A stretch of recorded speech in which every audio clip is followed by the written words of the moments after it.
apa? La yukallifullahu nafsan illa wus'aha. Allah akan berikan mengikut kadar kemampuan kita. Kan tengok kita mampu. Tak ada pula kan masa mula-mula kita, contohlah kan, saya pernah dengar orang yang bersalin dekat, dia nak disorong masuk ke labor room, dia kata matilah aku sakit, contraction kan, matilah aku. Tapi lepas bersalin tak mati pun. Kan macam kita lah dulu kan, bila nak bersalin sakit contraction tu, ya Allah aku nak mati dah, ya Allah dah tak larat dah tak tahan dah. Tapi hidup lagi, malah tambah lagi anak sampai 6 orang. Kan contoh, tak mati pun, sihat je. Inilah kita nak kata sakit ni itu di situ dan dah lepas dah. Maka samalah juga kalau akan datang kita jumpa ujian, ingat bahawa ujian ini sakitnya hanya sekejap. Dia akan habis, dia akan berhenti sakit tadi, dan kita akan pergi ke fasa yang baru. Maka ini akan jadikan kita lebih apa? Lebih tenang tak? Tenang kan?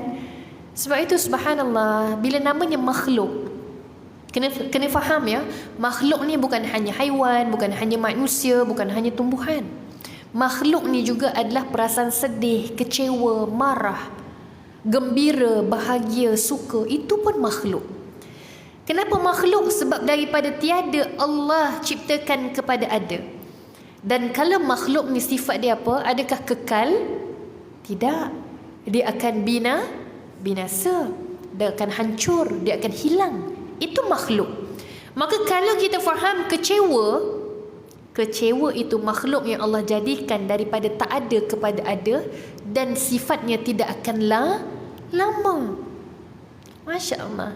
Jadi sebab itulah subhanallah, kita kena cari jalan yang puan-puan muslimat. Nanti di hujung nanti saya tinggalkan beberapa tips insya-Allah, yang bagaimana kita nak melalui kehidupan kita dengan lebih tenang insya-Allah. Sebab orang yang jiwanya tenang, barulah dia boleh berfikir dengan tenang, dia bertindak dengan tenang, dan akhirnya dia boleh beribadah kepada Allah dengan tenang. Kalau orang yang jiwanya gelisah, hatinya sakit, hatinya kecewa, nak angkat takbir, nak salat, nak berhubung dengan Allah pun, dia rasa tidak, dia rasa macam separuh-separuh, tidak sepenuh hati. Sebab apa? Ketika itu dia menyalah-nyalahkan Allah, ketika itu dia menyalahkan takdir. Mana mungkin ketika itu solatnya boleh solat yang baik. Sebab itu kita nak moga-moga insya-Allah.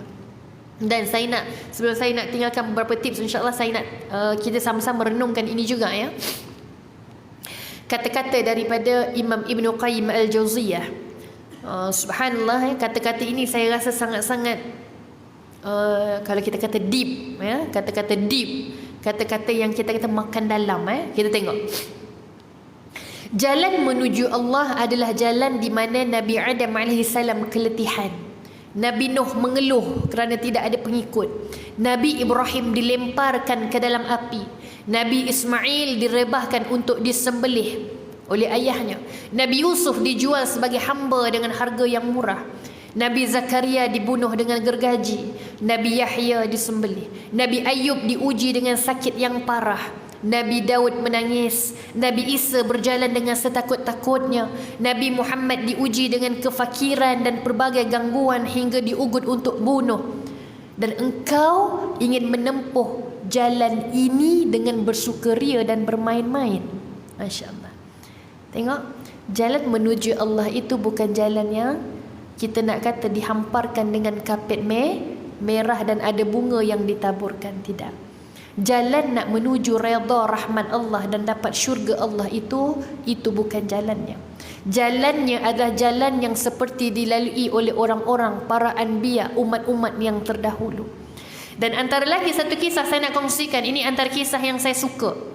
Apa dia? Dalam satu hadis ya. Kalaulah muslimat pernah dengar namanya Ammar bin Yasir. Ini siapa ni? Ini siapa? Ammar ni anak dia. Yasir tu suami dia. Ya. Siapa anak kepada Sumayyah, yang keluarga ni, suami, isteri dan anak ni dia beriman kepada Allah, dan bila diminta, dipaksa untuk beralih keimanan tadi, mereka tak nak. Ya, sehingga mati